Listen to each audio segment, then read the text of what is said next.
Hoje eu começo uma série de 10 vídeos que eu vou responder 10 perguntas que a maioria dos pastores não respondem. O primeiro deles: beber bebida alcoólica é pecado? Sim ou não? Você já pode pausar aqui o vídeo e aqui embaixo nos comentários, se você está me vendo no Facebook ou no YouTube, dá a sua opinião. Então, pausa aí, comenta aqui embaixo. Beber bebida alcoólica é pecado ou não é? Antes mesmo de eu começar a te provar na Bíblia, eu já quero chamar sua atenção para uma coisa, que no final desse vídeo eu vou fazer duas coisas. Uma, eu vou te provar na Bíblia que está aqui comigo, que até Deus aceitava no Antigo Testamento oferta através de bebida forte. Eu vou te provar. E a segunda coisa, eu vou orar por você que é esposa, é mãe, sabe que tem um marido aí viciado na bebida alcoólica, que tem um filho aí viciado na bebida alcoólica. Você que está enfrentando esse vício da bebida alcoólica, no final do vídeo também eu vou fazer uma oração por você, com você. Eu sou Cleiton Soares, eu vivi no chamado neopentecostalismo por cerca de 20 anos. Quase 16 como pastor, numa instituição, e ali eu casei, ali eu morei em 12 cidades no Brasil, a serviço dessa instituição. Mas eu busco por Deus, por conhecê-lo desde a minha juventude, e hoje eu evangelizo no YouTube, no Facebook, no Instagram, aonde eu estiver eu procuro apontar um caminho para as pessoas, que é o Senhor Jesus, e reúno pessoas como igreja aqui em Uberlândia, Minas Gerais. E aonde eu sou convidado eu também prego. Hoje eu procuro de todas as maneiras que eu posso levar o evangelho simples do Antigo Testamento, do Novo Testamento, a união dos dois, para as pessoas que querem conhecer o caminho que é Jesus, serem salvas e também prosperar nos seus caminhos aqui na sua vida. Bem, a primeira coisa que eu quero dividir com vocês aqui está em Provérbios capítulo 20, no versículo 1. Diz assim: o vinho é escarnecedor, a bebida forte alvoroçadora, e todo aquele que neles errar nunca será sábio. Então, o religioso, a religiosa agora já vai falar assim, tá vendo? Então, beber bebida alcoólica, bebida forte é pecado, que está escrito aí, o Salomão disse, em Provérbios 20, versículo 1, que o vinho é escarnecedor, faz a pessoa escarnecer. A bebida forte é alvoroçadora, faz a pessoa ficar alvoroçada, desequilibrada, sem controle de si mesma. E todo aquele, ou aquela, a pessoa que neles errar com o vinho e errar com a bebida forte, nunca será sábio. Calma, porque antes, eu vou mais na frente em Eclesiastes 9, no versículo 7, diz assim: vai, pois, come com alegria o teu pão e bebe com coração contente o teu vinho, pois já Deus se agrada das suas obras. Eclesiastes 9, versículo 7, o mesmo Salomão. Então, a Bíblia, ela não se contradiz, ela se completa. Lá em Provérbios 20, versículo 1, fala que a pessoa, ela não deve errar com o vinho, com a bebida forte, porque senão ela nunca vai ser sábia. Porque o vinho é escarnecedor, a bebida forte é alvoroçadora. Preste atenção, por gentileza. Na verdade, esses dois versículos aqui do mesmo Salomão, em duas épocas diferentes da sua vida, se completam. O que você tem que entender? Que o problema está no desequilíbrio. Por isso que ele fala aqui, em Provérbios 21, que se você errar no vinho e na bebida forte, você não alcança a sabedoria. Como assim errar? Errar na dose, errar na quantidade, beber demais. Porque se fosse pecado, em Eclesiastes 9, 7, o próprio Salomão também não falaria isso aqui. Vai, pois, come com alegria o seu pão e bebe com coração contente o seu vinho. Bebe com coração contente o seu vinho, pois já Deus se agrada das suas obras. Que na verdade aqui, embora eu estou lendo só um versículo, pessoal, para ser mais objetivo, aqui está falando que o vinho é para você comemorar suas conquistas. O que está escrito aqui? Come seu pão, bebe seu vinho, porque Deus se agrada das suas obras. É para comemorar O vinho na Bíblia é símbolo de alegria. Vou te fazer uma pergunta. Pensa comigo. Se beber vinho ou outra bebida é pecado, então por que Jesus, o primeiro milagre que ele fez foi transformar água em vinho? Ele estava numa festa de casamento e ali o vinho tinha acabado. O que a gente imagina? Que as pessoas tinham bebido muito. Por isso que o vinho acabou. Aí, a mãe de Jesus o chamou para poder o quê? Fazer algo para poder resolver aquele problema. Ele pegou uma água e de forma milagrosa transformou no vinho. Ele contribuiu para que as pessoas bebessem mais depois na festa, até o fim dela. Porque era ali para se comemorar o casamento de um homem e de uma mulher. Jesus, se você vê nos evangelhos, confere você, não acredita em mim. Ele bebia vinho, ele estava em muitas festas, porque ali estavam os pecadores. Mas o problema está no que a gente vai ler aqui agora. Preste atenção, por gentileza. Efésios 5, versículo 18. Lá no Novo Testamento.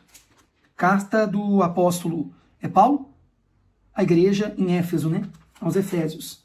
E não vos embriagueis com vinho, em que há dissolução, mas enchei-vos do Espírito. Olha só. Não vos embriagueis com vinho. Ele não está falando para não beber vinho, mas para não se embriagar. Não fazer uso descontrolado dele. Em que há dissolução, mas enchei-vos do Espírito, o Espírito Santo.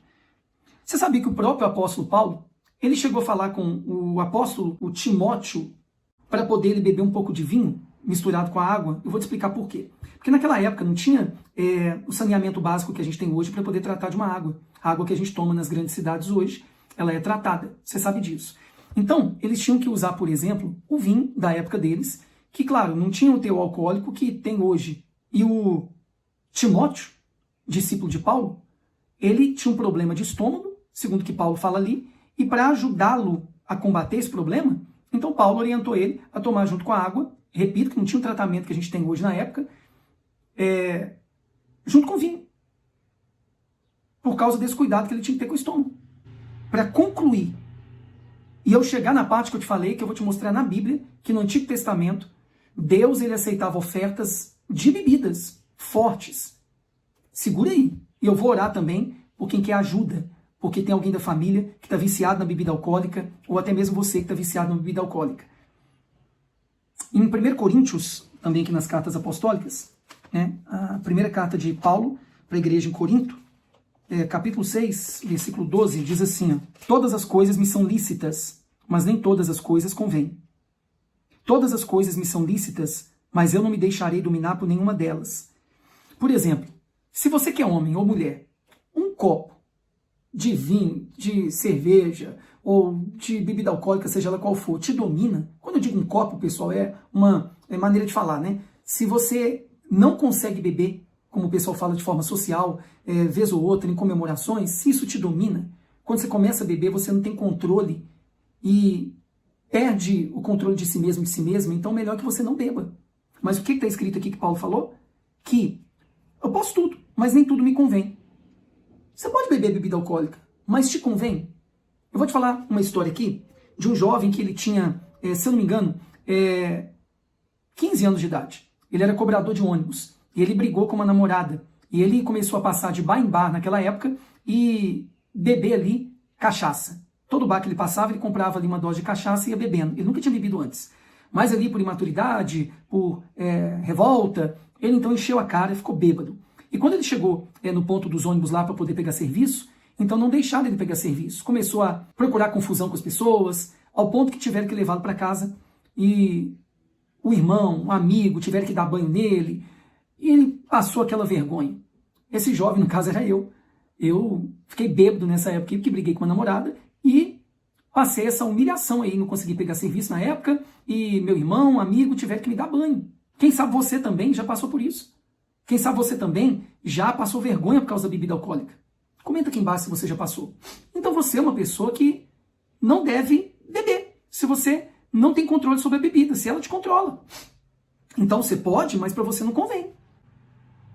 Então, para resumir, antes de falar, de acordo com o que a gente leu até aqui, junto com você, se é pecado ou não, Eu vou te mostrar na Bíblia agora, antes da gente orar, que no Antigo Testamento, o próprio Deus aceitava no seu altar, como oferta, bebida forte. Vamos lá em Números. Lá no Antigo Testamento, diz assim, ó, você vai ficar chocado, chocada. Provavelmente você nunca ouviu isso na vida, de pastor nenhum. 28, versículo 7, diz assim, ó, aqui está falando sobre as leis de Deus para o povo dele naquela época, tá? O povo tinha saído da escravidão do Egito, então estava se estabelecendo leis para o povo viver livre, mas debaixo da direção de Deus. E Deus é que usava Moisés para dar direção para o povo. Aí aqui, em Números 28, no versículo 7, diz assim, e a sua libação será a quarta parte de um hin. Isso aqui está falando de medidas, tá, pessoal? Para um cordeiro no santuário. Oferecerás a libação, preste atenção, por favor, de bebida forte ao Senhor. Aí o que o texto está falando sobre ofertas, tá? Sobre os sacrifícios para Deus no Antigo Testamento. E no versículo 7 está falando, a sua libação, depois você procura saber o que é oferta de libação. Vou entrar em detalhe. Será a quarta parte, um quarto, de um hin para um cordeiro. No santuário, oferecerás a libação no santuário, hein? De Deus, no altar de Deus, de bebida forte ao Senhor. Você pode ir em qualquer tradução da Bíblia, em qualquer Bíblia aí que você tiver, que você vai encontrar isso aqui. E tem outras passagens também, falando de oferta de bebida forte para Deus no Antigo Testamento. E aí?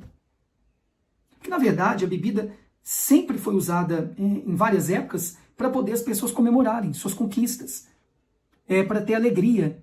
Então, no Antigo Testamento, Deus, inclusive, é que aceitava nesse período como oferta para ele. Algo que tinha valor para os homens, para se comemorar conquistas dos homens, se oferecer como oferta para ele.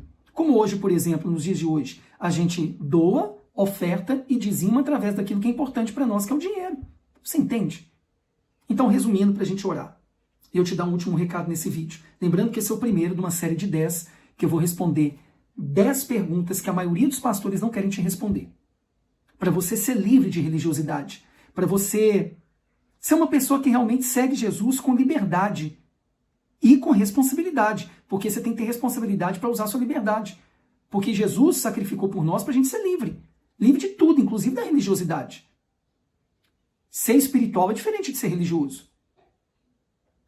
E a maioria dos pastores não quer responder isso aqui. Se beber bebida alcoólica é pecado ou não, nem falam nos púlpitos, não é. Você ouviu aqui textos do Antigo Testamento, do Novo Testamento, eu falando aqui sobre o equilíbrio. Mas repito, e vou orar inclusive agora, para quem não tem controle sobre si mesmo ou si mesma quando bebe bebida alcoólica. Se você não consegue se controlar, não beba. Então é melhor que você não beba, para comemorar nada, nem socialmente. Mas se você sempre teve controle, não há pecado. Agora, é claro, aquilo que faz outras pessoas tropeçarem, evita. Se você convive com pessoas que, se estiver bebendo uma long neck seja, uma cerveja de garrafa que seja, se estiver tomando uma latinha de cerveja que seja, uma taça de vinho, escandalizar aquela pessoa que sabe que você é um cristão, uma cristã, então não bebe. Em público. Eu não bebo em público porque eu decidi ser um evangelista, um pastor. Então, eu evito. Eu procuro ter um comportamento que, quando as pessoas souberem que eu sou um evangelista, um pastor, não vai escandalizar o evangelho. Então, eu quero orar agora por você que é uma mãe de um viciado em bebida alcoólica. Por você que é uma esposa de um viciado em bebida alcoólica. Ou por você que é uma viciada, um viciado e quer se libertar.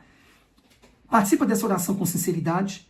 E quando terminar esse vídeo, você vai seguir as orientações que eu vou te dar aqui para poder você então ser verdadeiramente livre. E vencer esse vício. Fecha os olhos. Pai, no nome de Jesus. Eu oro agora por essa pessoa que está com um familiar viciado na bebida alcoólica, que está se destruindo e também trazendo sofrimento para a família.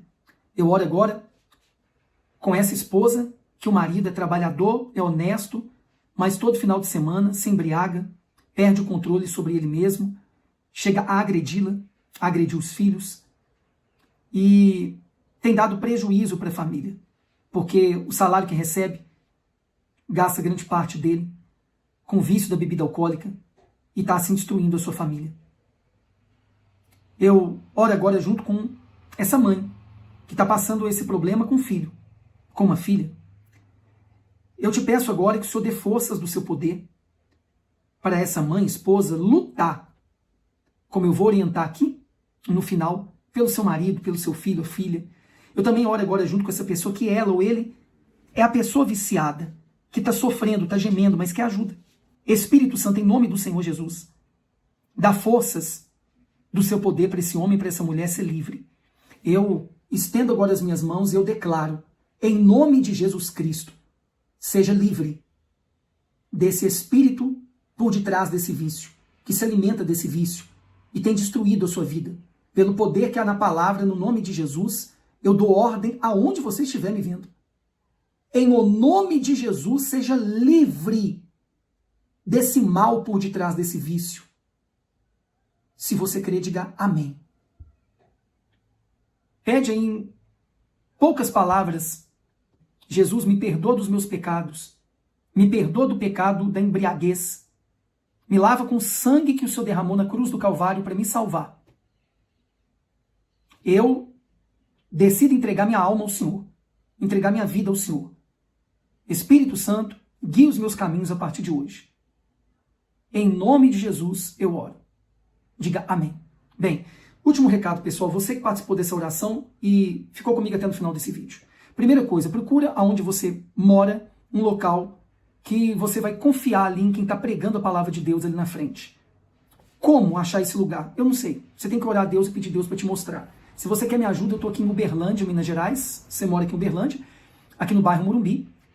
Hoje, quando eu gravo esse vídeo, eu estou na rua Serraria, número 24, em frente ao supermercado Bom Preço. Tá? Conhecido aqui, numa esquina no bairro Morumbi. E se você quiser saber os horários que a gente se encontra e se reúne aqui como igreja durante a semana, vai aparecer para você também aqui embaixo um telefone, que você vai entrar aí no WhatsApp dele, e eu vou te colocar num grupo de ajuda, de acompanhamento, e ali você vai saber o dia e horário dos nossos encontros como igreja aqui, tá? Agora, se você me vê de outra cidade, de outro país, então procure aí, depois de orar a Deus, para te mostrar um lugar que pessoas se reúnem como igreja, para poder então você, junto com outras pessoas, seguir o caminho que é Jesus. Tá bom? Se você quer me ajudar nessa missão, eu quero te convidar agora para fazer uma doação, uma oferta ou devolver o dízimo. Você que acredita nesse princípio da liberalidade, da generosidade. Você que já sabe o que é dízimo, oferta, doação, o que é cada um. E você quer fazer uma das três coisas. Para nos ajudar a pagar o aluguel do local que a gente reúne como igreja aqui, a internet que eu uso aqui para gravar os vídeos, pagar a conta de luz, o lugar que a gente reúne como igreja, fazer ali o que a gente precisa fazer para a gente seguir ali esse trabalho evangelístico. Você pode doar qualquer valor, se é uma doação, se é uma oferta também. Lembrando que doação é daquilo que sobra, oferta é algo que tem valor para mim, mas eu quero ofertar ali por uma causa justa como essa, né, de pregação do evangelho. E dízimo são os primeiros 10% de toda a minha renda, fruto do meu trabalho. E eu faço isso em agradecimento ao que Deus já tem feito para mim. Não é para que Ele me abençoe, é porque Ele já está me abençoando. Então você que já sabe esse princípio e quer usar uma dessas três coisas para nos ajudar aqui, a chave Pix da igreja vai aparecer aqui também para você. Tá bom? Também na descrição do vídeo aí abaixo, ou no Facebook ou no YouTube, para você nos ajudar. Você pode doar qualquer valor, oferta pode ser de qualquer valor, ou o seu dízimo. Se você quer me ajudar de outra forma também, aqui embaixo vai aparecer também um link de um livro que é o Desbloqueio do Perdão. 10 mandamentos para você praticar aí e conseguir perdoar pessoas que te fizeram mal e a sua vida assim andar para frente, porque quem carrega mágoa, ressentimento, não consegue perdoar, superar algum trauma, a vida fica travada e bloqueada. Então o link também vai estar aqui abaixo para você, quer seja no Facebook ou no YouTube. Você clicando aí, você vai para uma página, é muito acessível, adquirindo esse e-book que vai para o seu e-mail, né, um livro digital. Lendo ali, eu tenho um depoimento de uma senhora casada do Rio de Janeiro, que não conseguia perdoar, hoje ela consegue, ela me mandou o depoimento dela e ela adquiriu esse livro. Inclusive, se você está vendo aí esse vídeo de hoje, comenta aqui embaixo para as pessoas saberem que é você, que esse livro contribuiu para você conseguir perdoar e hoje até seguir o caminho que é Jesus, como você me contou no depoimento, né? E ser feliz. Forte abraço, até o segundo vídeo dessa série, 10 perguntas que os pastores não querem te responder, mas eu vou responder aqui no canal, para te ajudar. O próximo tema vai ser: qual é a verdadeira religião? Para você, receber esse vídeo em primeira mão. Se você não é inscrito ou inscrita ainda no meu canal, se inscreva no botão inscrever-se aqui embaixo, é de graça, é só clicar no botão vermelho inscrever-se e depois clicar no sininho, porque o YouTube aqui vai te avisar desse próximo vídeo. Serão 10. Então até a próxima.